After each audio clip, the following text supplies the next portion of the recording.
genre.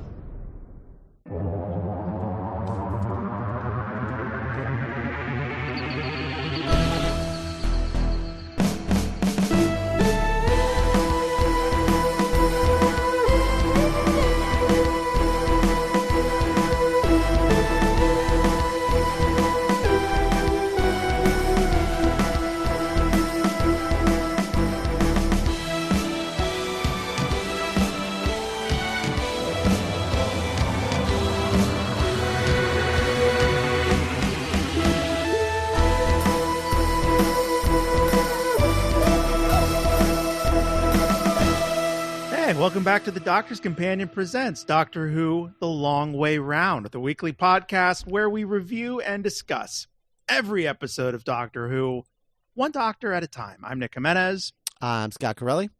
And I'm Cass Fredrickson. Today on the show, we'll be discussing Robot of Sherwood, the 12th Doctor's third story, first produced in 2014. Yep, 8 years ago. Boom, clap, sound of my heart. Insane. Completely insane. So here's the problem with this, with the Capaldi era. All of that background material that I get for all the other stuff, there hasn't been enough time and there's nothing. It's like, it's all of my research I pull up and it's just crickets. And so that is the unfortunate thing about revisiting the Capaldi era, is I don't get all the juicy goss that I usually have. Mm. The only thing that I remember about Robot of Sherwood, I don't know if you guys remember this, but 8 years ago, when this was getting ready, preparing to air, there was that big snafu with the leaked episode, the black and white episode cuts with no special effects that got leaked like a month before the season started. And this was one of those episodes. There was like work prints that got leaked. I don't think I ever heard about that. No, I don't remember that at all. So they were all over the internet and people were like, he's the worst doctor and this is the worst era of the show and this is going to be a disaster. And that was what was feeding into the lead up to the premiere of Deep Breath, was everyone being like, this era is garbage. Because they had watched these like leaked work prints that are in black and white with no special effects. So I remember that being a big deal and people pointing at this one in particular and being like, this is dog shit. This is a terrible episode. And also notable though is that I guess there's like a scene where like the sheriff gets his head cut off. And that was in the work print, that was in the episode that they shot, but they removed it because this was also when that guy got caught by ISIS and got decapitated on camera. That happened around the release of this episode, and so they cut out the decapitation because they were like, that seems like it's in poor taste, despite the fact that like in the show, the point of it was like to show that he was a robot too. So like he was going to get his head cut off and be like, yeah, see, he's a robot too. But they were still like, but he looks human and it's too much. And I was confused in the episode because I don't think they replaced that. And now I don't think there is a scene where we definitively learn that the sheriff is a robot. Right. Right. Yeah. Yeah. Like they refer to it like it's presumed knowledge. And I was like, wait, he's a robot too? Yeah. Yeah. So that was what was cut out. That was in the work print. You can see it online. There's people have put that scene online. But it's in black and white with no special effects. Anyway, that's it. That's Robot of Sherwood. Written by Mark Gatiss, because of course it is.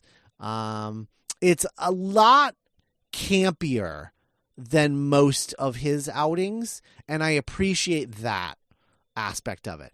I still think the best thing that he's ever done for Doctor Who is An Adventure in Space and Time. I don't think he's ever going to write anything better than that for Doctor Who.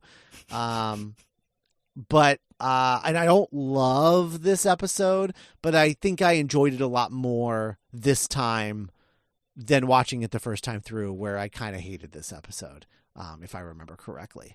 I still don't love it, but it's fine. It's fine. It's watchable. So, what do you guys think? I remember the three of us not really liking this one the first time around.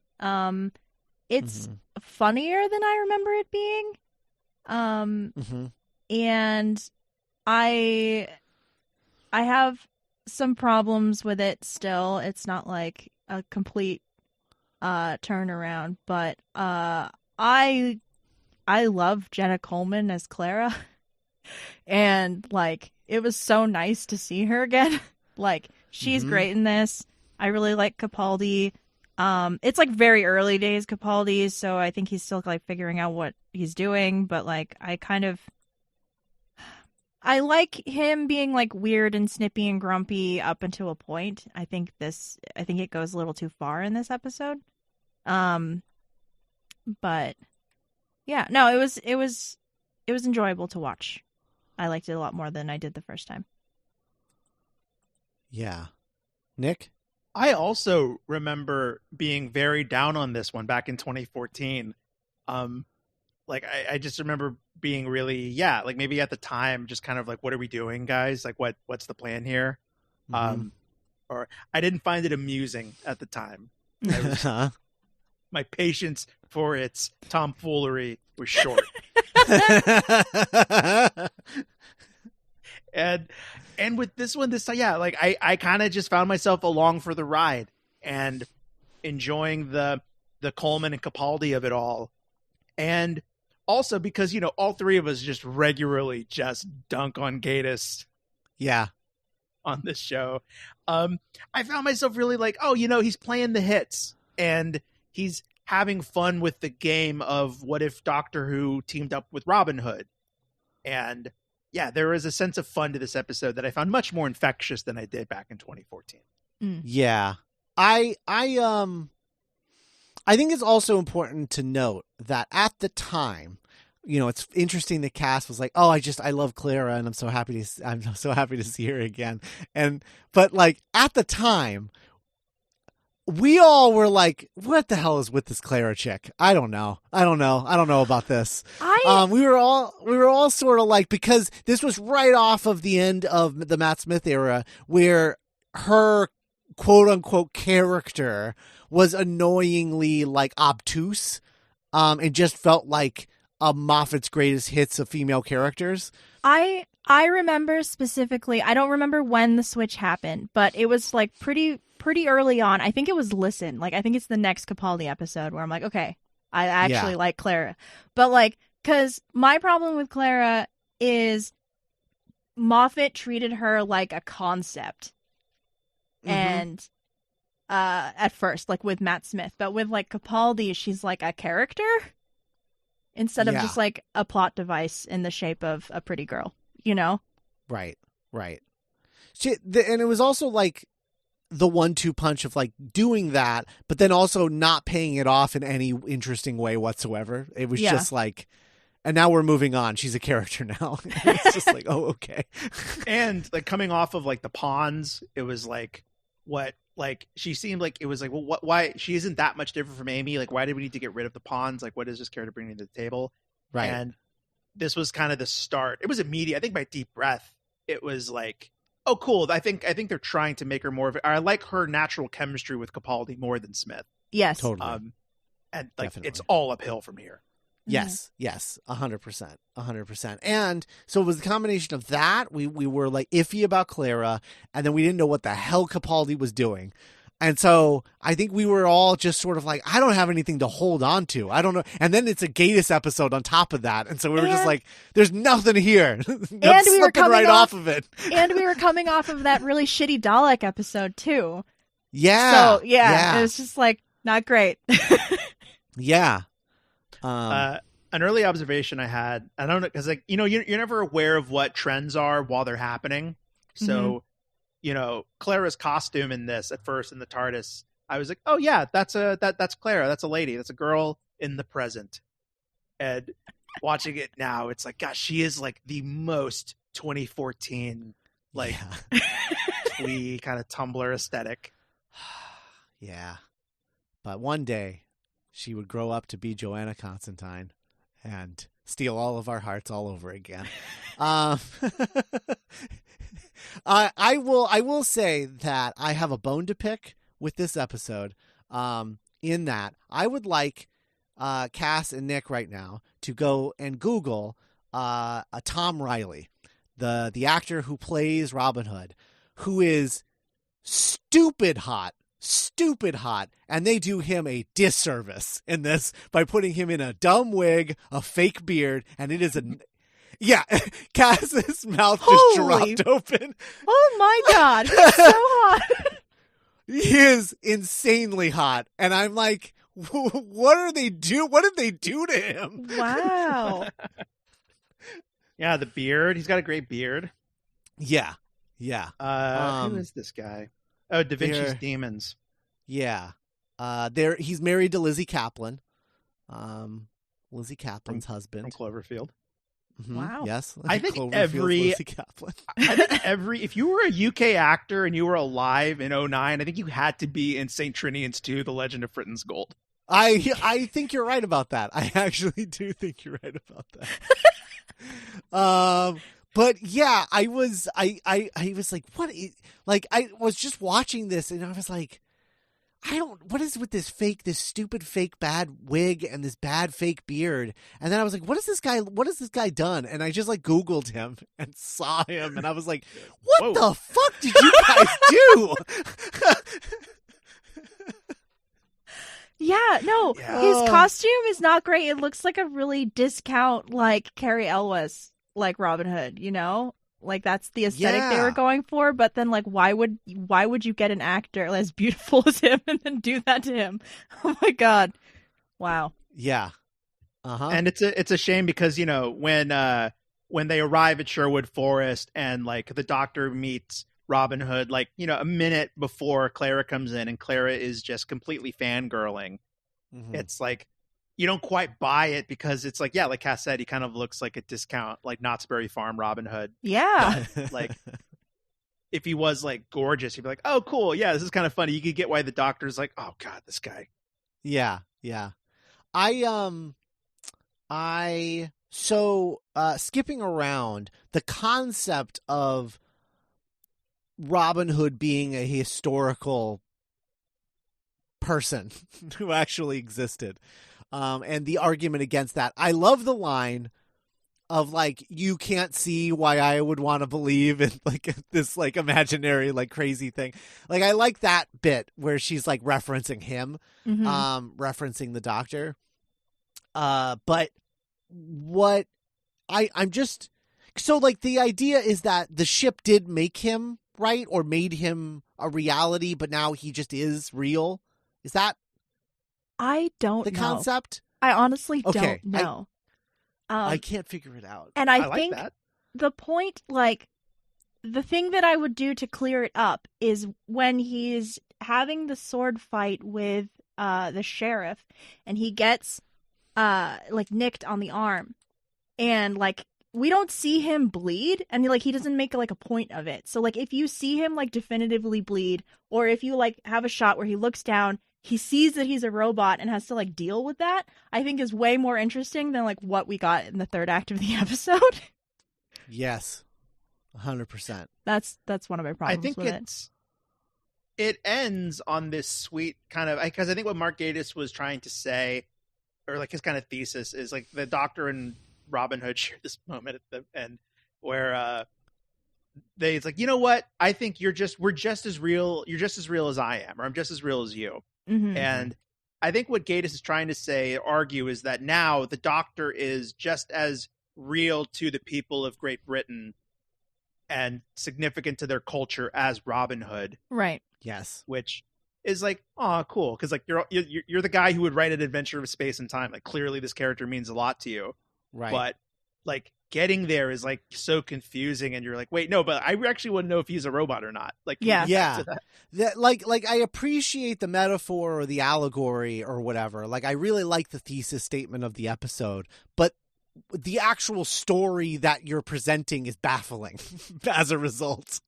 Like I think that there had to have been a cleaner way to present this than that. I do, however, really love the Patrick Troughton cameo. I think that's a lot of fun. Mm-hmm. And I like it as, again, it goes back to your thesis, Nick, of being like the Doctor and Robin Hood are like at the same level of Great Britain now. So however, what better way to show that than have a Doctor playing Robin Hood? Like show that image of Patrick Troughton dressed up as Robin Hood. So I really love that. Did you know that he's apparently the first person to ever play Robin Hood on screen? Patrick Troughton? That's awesome. Yeah, apparently. Like, I think there's probably been like plays and like things like that, but like the first time he'd ever been depicted like on screen, it was played by Patrick Troughton. He was the very first Robin Hood. That's so cool. Interesting. Yeah.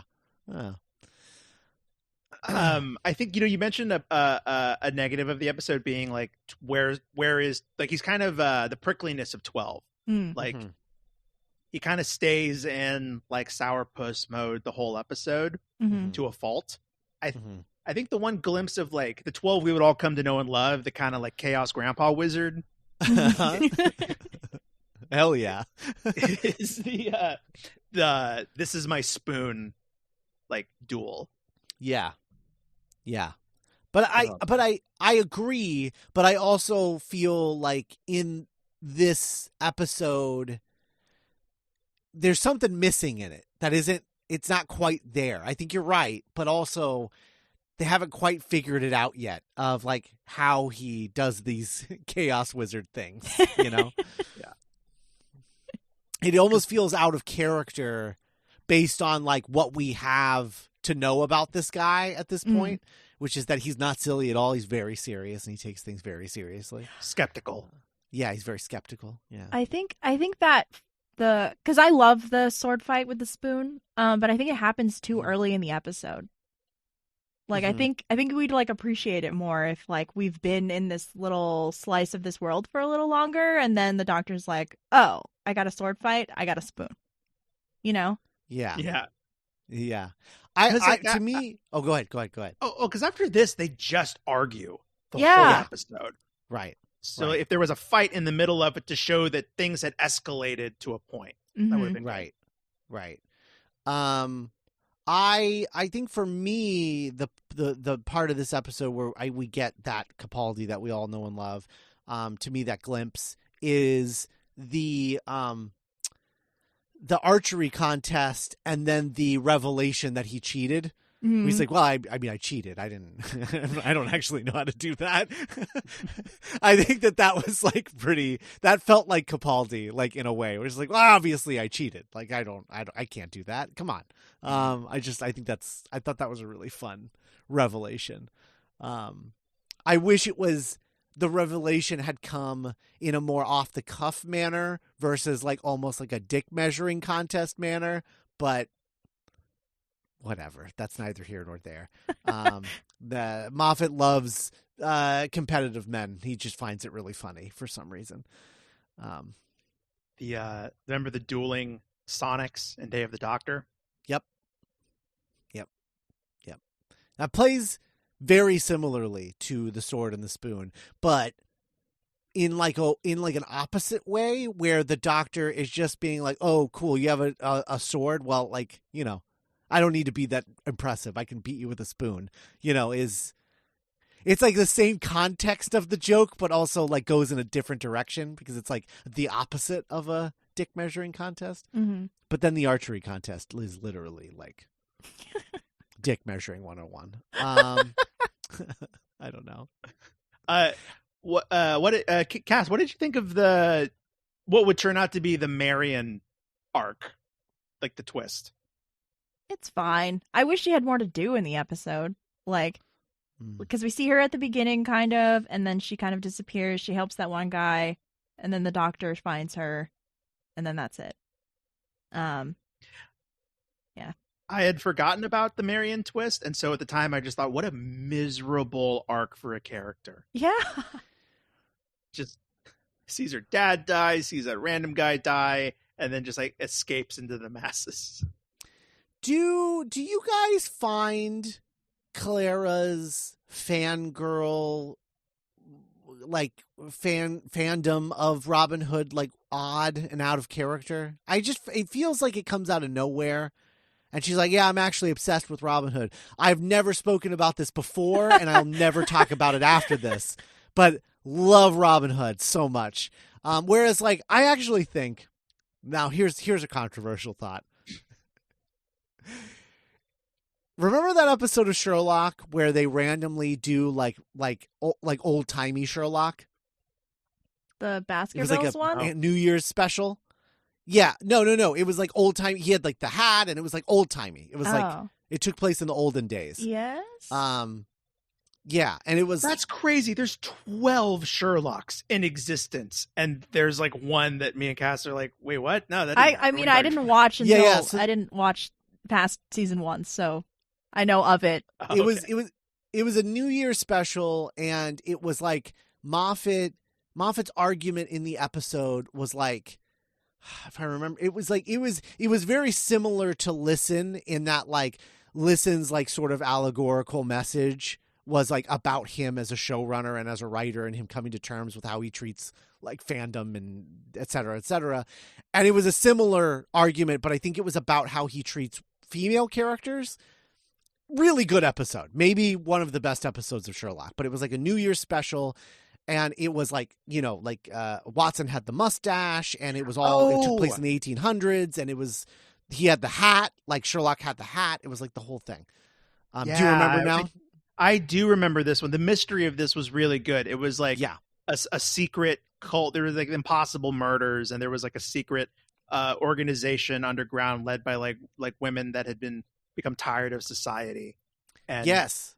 And Sherlock, at the end, Sherlock felt bad for solving the mystery because he like empathized with like the plight of the villains. Yeah.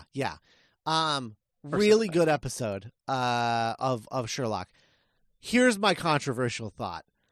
This would have lit Tumblr on fire, but I think this should have been that episode, but with the Doctor involved and Clara being like a big Sherlock Holmes fan, where it's like, oh, that totally makes sense that you would love the Doctor then, because it's like, yeah, he's like basically like Sherlock, and you can have like those characters mixing it up for an episode. Mark Gatiss writing the episode would be fine because he co-created Sherlock. I think this should have been the Sherlock crossover event. Should have been this episode. Like the cold open of like, it's like the Doctor steps out. It's like misty. It's like a cobblestone street.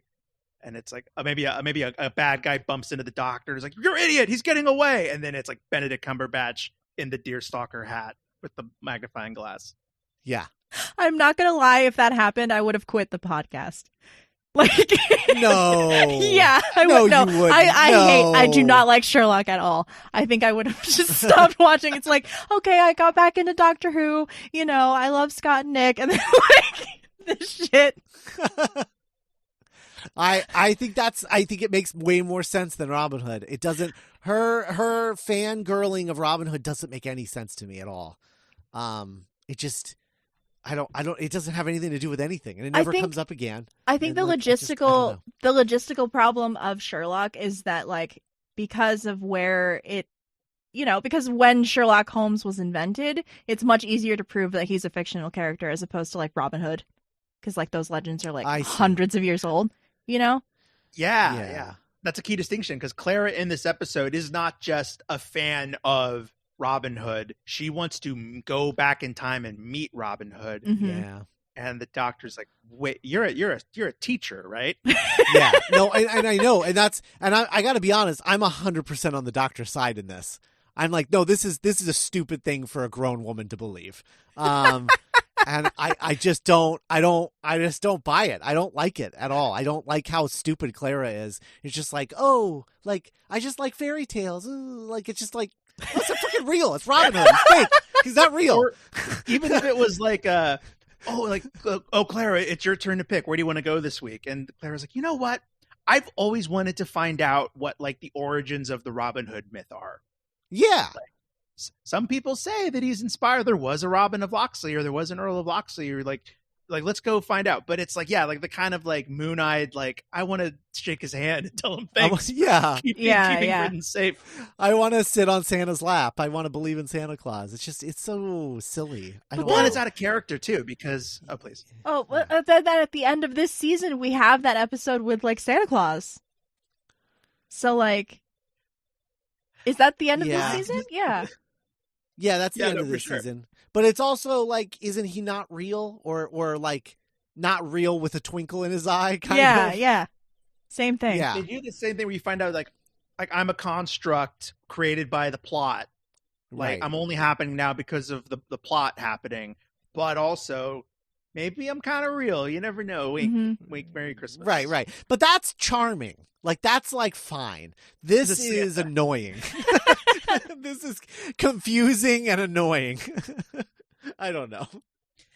Because I also just think it would be a clearer distinction of Sherlock, because it's like, well, yeah, of course Sherlock's not real, but then it's like you don't have to have the lead up to it. You just have the cold open. They're in the 1800s, in the 19th century. Like they do that all the time, right? Yeah.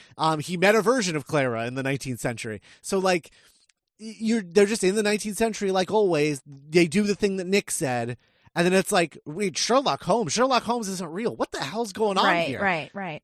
Then that's an interesting message. Like that's an interesting story, I think. But then you can have Clara be like, wait, could Sherlock be real? I love Sherlock Holmes. I read Sherlock Holmes stories all the time as a little girl, and blah blah blah. You know, because you can still have that, but also her being as baffled as he is about Sherlock Holmes suddenly being real, I think is interesting.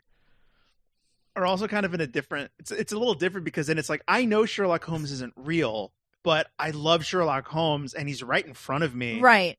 This is like a fantasy. I get to like solve a mystery with Sherlock Holmes. And also you could get Clara to be like, I'm sorry, Mr. Holmes, I just wanted to let you know that like I've read about your adventures and blah blah blah blah blah. And he says something pithy and assholey like Benedict Cumberbatch always does, and then she's just like, Sherlock Holmes is kind of an asshole. Like he just, I think they just get to comment on their own show a little bit. Like I think that could have been fun. I don't know. Cass would have quit for one episode. One episode. That's like too fan wanky. I don't know. I got to draw the line somewhere. Sure. And then the Winchesters show up. No, I draw the line at Winchesters, but Hulock, yes. Super Hulock, no.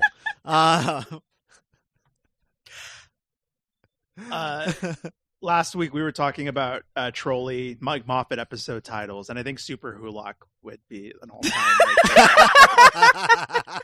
That would have been an all-timer. Yes, 100%. And he has to bend over backwards to make that make sense in the episode. To figure out how you would come to an episode title like that. Oh my god. Oh man. Yeah. Anyway. So yeah, I think it's a confusing episode in terms of like I love the thematic argument that it's making, but I think the execution of it is very muddled. And forces Clara to sort of be a different character for an episode a little bit. I don't know. It's odd, but it's fun. Like it's a fun episode. Like it's fun. But I'll never forgive them for what they did to Tom Riley. Yeah. One other thing that I was kind of struggling with this time was I could not get over how much the actor that is playing the sheriff of Nottingham looks like Anthony Ainley. Like, so I was just like, man, I just wish this was like a master story or something. Like, it was very distracting to me. Yep. If the master was disguised as Robin Hood. Yeah. Oh. If that would have completely, like, look, I know, like, I love Missy and we're like on yes. that train right now currently, but like, if Tom Riley's Robin Hood, when they left, he's like starts cackling and taking off his beard and his wig, and he's the master. Holy shit! I think we all this timer, would be, yeah, all timer. We would love this episode so much. Yeah. And he's just like, you just got played, Doctor. You're like, oh my God. I like the idea that there's times that he is you just got played, Doctor, and the Doctor will never even know about it. Mm-hmm. Yeah, that would be amazing. A whole season of the Master being in various disguises, but never reveals it to the Doctor, just us, the audience, at the end of every episode. Oh my God. What did we think of Clara's? We got a cool companion costume change. Her like Ren Fair dress. It's a good dress, I think. Yes. Love it. Right? Yes. Okay. I like 10's look too. We were still in like stripped down punk rock rebel Time Lord era with like the t-shirt and the jacket That's over true. it. Yeah, that's good. I love the look of this era. Yeah. I don't think it was a t-shirt though, now that I think about it. I think it was like still a button down. Yeah, it was still the button down, buttoned all the way up with no tie. That was still his look. It's like Deep Breath was the starting point, and then it's just getting further and further away from like Owl Librarian. Yeah. Listen introduces the sweater look, the sort of like galaxy sweater that he wears. The holy black galaxy sweater. That with the hoodie is probably my favorite look. Like that's, I love the hoodie. I love him in the hoodie. It's the best. This sort of like little more like uppity sort of look that he has early on. I don't like as much. I love when he starts to loosen up. I think that's the best look for him. For sure. Especially with his hair, this high and tight thing. Ugh, I don't know. It's interesting though, because we go back to Matt Smith with season 5, and it was like out the gate, everyone just was on board with who this guy was and his look and his vibe. And not that he didn't grow, but yeah, like the part of rewatching 12's era is like watching him find himself and relax into the role over the years. Yeah, and trying to redeem 6's character arc that they were trying to give him that they didn't execute at all. But that was the plan, was to give him like a character arc for the first time ever, and I think that's what they're trying to do here. And it's interesting. It's just that it's a bummer to not like love the Doctor right away, It's something that I always look forward to. And yeah, I don't know. It's been like 2 Doctors in a row now where like I'm not immediately on board with them. So do you think that we appreciate this one more in hindsight because we've seen like the evolution of him, and like, looking back, we're just like, oh, 12 is great. Yeah, I think so. I think that's how I feel. I don't know. I think so too. It'll be interesting when presuming that we at least enjoy or like are satisfied by Power of the Doctor. Like, if we are able, because let's say we don't like Power of the Doctor. Let's say it's like total like just Chibnall, like Spyfall or whatever, whiff. Like, and then when we go back to 13 and we watch like Kerblam, or we watch the woman who fell to Earth, or we watch Mr. Big versus the Spiders, like, will it like not age well because we know it ultimately doesn't go anywhere. Get better? Yeah, I don't know. I'm nervous. I'm nervous. I have conflicting feelings about rewatching her era anytime soon, honestly. Oh, okay. Yeah, anytime soon. I mean, like we can't we have to stay the course. Yeah, it's not like she has that many episodes to watch, to be honest.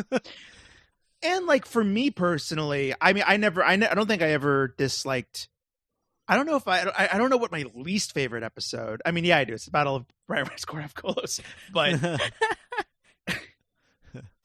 like that's not terrible to me. Like, I don't know. We'll see. We'll see in a couple of years. Yeah, well, we'll see. We'll see. So I think that about wraps this up, right? Do we have any other closing thoughts on Robot of Sherwood before I bring this season into a close, into a landing? Think so. Good group of merry men. Oh yeah, that's true. I like the merry men. Will Scarlet, Friar Tuck. Mm-hmm. The one with the loot. All those guys. Yeah, the one with the loot. That whole gang. So that ends season 9 of Long Way Around. We're taking this into a landing just before Power of the Doctor airs, presumably around the rumor I'm hearing is the 23rd of October. So sometime this month, then we'll record an episode about that naturally. And then unless there's a surprise, I assume we're not getting a holiday special this year, which I think will be the first time no, because they skipped that one for Spyfall because they made Spyfall they cheated and made Spyfall the holiday special, right? The New Year's special. But yeah, so unless there's like a big surprise at the end of the episode and they shot a Christmas special, on stages under cover of night, I don't think we're getting a Christmas special this year.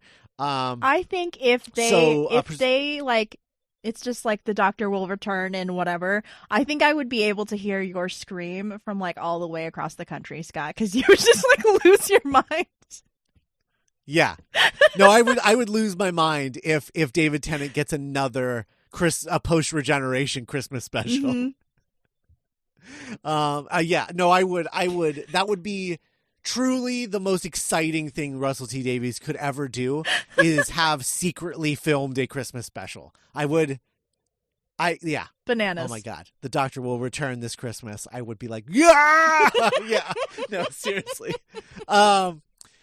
Anyway, so maybe you'll hear my excitement for that in the next episode that we cover. You get like Nick Frost Santa. Yeah. Oh man. Okay. We will be back with series 10. I think a lot sooner than the break we took between 8 and 9. And that is predominantly because, guys, season 10 of The Long Way Around, there is no chance in hell we will ever have a better season of this show. Ever. Really? This is an absolute just banger after banger after banger. Okay, so this is season 10 of The Long Way Around. We start with the first Doctor story, Planet of the Giants. Oh shit! Which is our crew on you guessed it, a Planet of the Giants. But best of all, it's only like 2 or 3 parts. Yeah, it's like 3 parts. Really short. It's like 3 parts, extremely short. So it rocks. It's so fun. And it's also only 3 episodes long. And it exists, which is another thing. Oh, wow. Yeah. So, right off the bat, we're starting off strong with Planet of the Giants. Then we go to the second Doctor, and we are introduced to the Ice Warriors, which is another excellent episode. Yes. Excellent story from the second Doctor, and introduces the Ice Warriors. Nick, you'll finally get to see a good Ice Warrior story. Yeah. So there's that. Then the third Doctor, Day of the Daleks, which is basically like the third Doctor and the Daleks are involved in like a Terminator story with an alternate future. It is so awesome. So good. And includes my favorite moment of the third Doctor, bar none, full stop. No other moment beats this. This is like the epitome of the third Doctor to me. It happens in this story. Interesting. It involves a glass of brandy, and it kills. It's the best. So Day of the Daleks. Then this one's gonna make the title of this one's gonna make Nick raise his eyebrows, but it's not that one. This is my favorite Fourth Doctor story, and it is a story called The Brain of Morbius. Absolute banger. The Brain of Morbius, not that Morbius. It's Morbin time. Yeah, but it is Morbin time. It is Morbin time. Brain of Morbin time. This is the most gothic this era gets. It is a gothic like sci-fi story, and it is the coolest shit ever. You're gonna love it, Nick. It's my favorite Fourth Doctor story. Whoa. Yes. Brain of Morbius. Then Fifth Doctor, Modern Undead. Super, super great, solid Fifth Doctor story. We get a new companion. We get the Brigadier. Mm-hmm. Good shit. So, Modern Undead. Then, obviously, the Sixth Doctor, we're continuing with Trial of the Time Lord, with Terror of the Vervoids. But, like, hey, look, it's not great, but it's better than the last one. So, there's at least that. And it's the introduction of Mel, so you get your first retaste, I guess, Nick, of Mel. Mm-hmm. Mel Bush. And we get her Perry's finally at peace. Yes. We get a lot of Mel telling the Sixth Doctor that he should go on a diet for his health. There's a lot of that in this one. But it's still better than the last. Yeah, better than the last one. So there's at least that. And then on the other side of that, we're like, it's just the last two episodes, and so then it's like we're done, which will be really nice. Then we have the Seventh Doctor and Ghostlight. It's a ghost story with the Seventh Doctor and Ace. Really great episode. One of his best, certainly.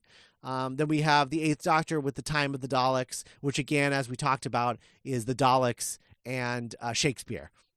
So great. What's not fun about that? Who's not looking forward to that? If we could get a Dalek saying to be or not to be, would be good. What was that collar that Shakespeare would wear in his portraits? That like yeah. Yeah, can we get that? That would be good. And then we go into the new Who era with wall-to-wall bangers, starting with our final Ninth Doctor story, Bad Wolf and the Parting of Ways. Then we get the season 2 finale, Army of Ghosts and Doomsday for the 10th Doctor. Jesus. And then the series 5 finale, Pandorica Opens and the Big Bang for the 11th Doctor, and then Listen by the 12th Doctor. Wow. This season cannot be touched. It just can't be touched. That's like 3. I'm excited too. I love doing the show, but my animal brain reaction was that's like 3 2-parters in a row. Yeah. Uh-huh. Yeah. Oh man, but holy shit. Wow. So that's the reason I want to turn this around pretty quickly. It's not for you listeners. It's just because that sounds like a banger of a good time. So I'm like excited to get to it. So hopefully, assuming that, if whatever date we get for the next special or whatever is going to happen, hopefully Rusty Davies, continues his era's, sort of open book mentality on like when the next episode of Doctor Who is going to air. 'Cause like that was my favorite thing about his era is that like you'd get the finale, and in the finale that was in the summer, you'd get a trailer for the Christmas special that you would be getting like, 5 to 6 months later. And then at the end of the Christmas special, you'd get the first trailer for the new season. I loved that about his era, and I hope we get a return to that with him taking over. And I would love nothing more than to see a trailer for the next episode of Doctor Who, whatever that next special happens to be, with maybe a date for when it will air. That would be nice. But all that being said, yeah, please. Yeah, Power of the Doctor, and then hopefully we'll be back early next year with Series 10. That's my plan anyway. this will be the last episode that we record without having watched Power of the Doctor. Mhm. Correct. And so I just want to say, I was thinking about this the other day. This is the most I have been outright dreading a regeneration since 10. Wow. Like, Matt Smith, I was like, man, you've been ready to go. Like, let's do this. Let's start. Sure. Like, had fun. And 12-2, I was like, man, what a run. I can't wait to see how this, yeah. But like 13, it really is like, it's going to hurt. And I am not emotionally prepared. And you just kind of want to checkmark that, Yeah. I think for me, I think I was more dreading the end of 12, but it was just because I was like so unsure about Chibnall taking over the show. And I feel a little justified in that feeling, but I was just a little like, so like that was more like, oh, we're losing another showrunner, less than like losing 12. I wasn't super concerned about that because I love 12, but yeah, he had a good long run and it was good. There were a lot of really high moments, high watermarks. But losing Moffat to Chibnall, I was like, ooh, I don't know. So I was a little unsure about that. But I am dreading the end of 13 just from the specific element that like I don't feel like she ever got her moment. Yeah. And I'm dreading this episode happening and her regenerating and still not getting her moment. And I will be really heartbroken if that's what happens. That like she has an entire era of the show where she never gets her moment. But hey, the Fifth Doctor never gets his moment until his final story, and he goes out on an absolute, maybe like the best classic Doctor Who story, period.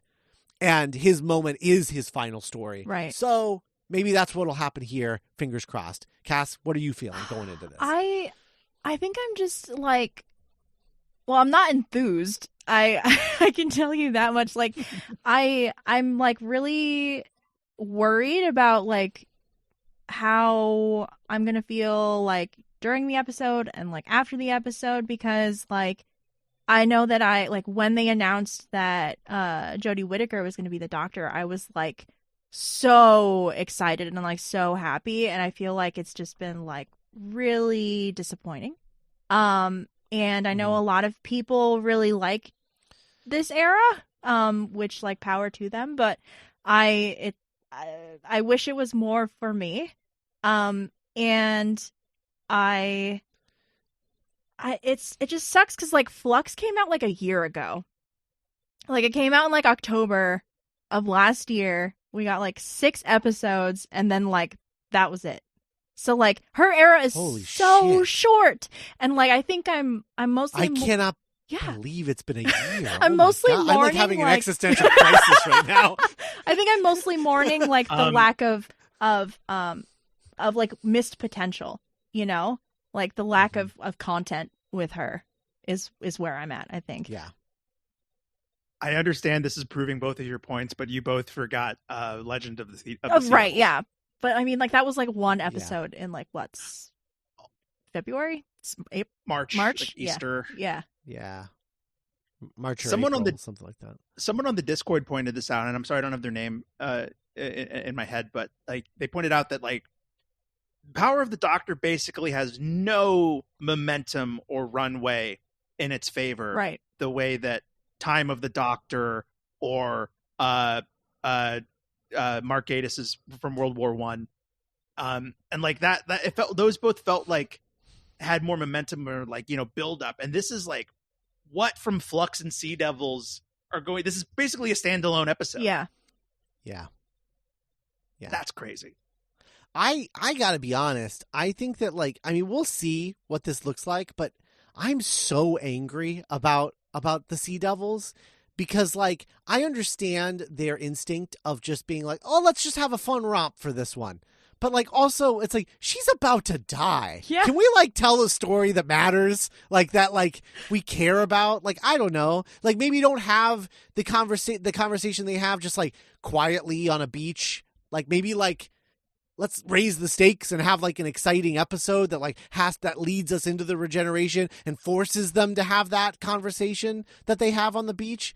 It just feels so like slapped together and just not. It wasn't as fun as they wanted it to be, I don't think. And I'm upset about it. I'm actually upset about it.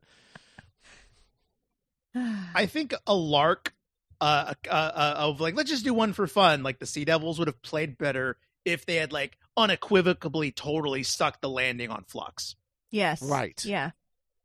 Of like, that was so crazy. You just did like a 6-part serial and it all tied together. That was so nuts. Yeah, please. Let's have just a fun pirate adventure. Like we've earned that, you know? Yeah. Yeah.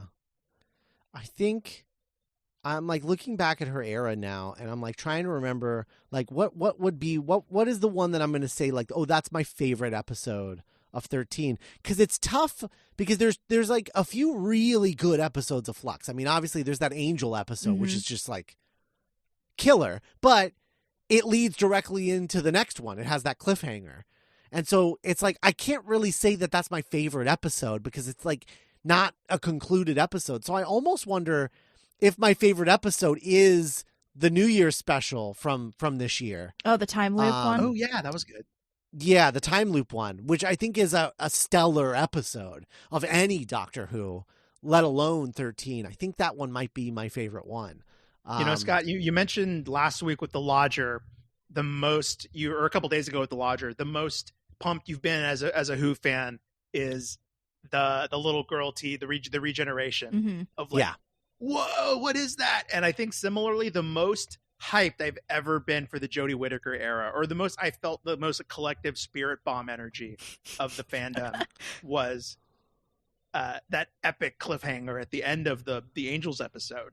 And like that also didn't pan out, just like the cliffhanger but like at that moment where she turned into an angel, we were like, whoa, Doctor Who, this is crazy. Yeah, that's true. That is true. Yeah. Oh man, I also really like that Centauran episode from Flux. That's really good. That's a really good episode. I really like that Centauran episode. A thing I never thought I would say. Right? Yeah. Well, he accomplished that at least. Yeah, that's true. That's true. He redeemed the Centaurans. I'm glad it's not going to be. I'm glad it's not too long of a wait. You know, in a couple of weeks, we're going to be back talking about all the emotions we felt or didn't feel. Yeah.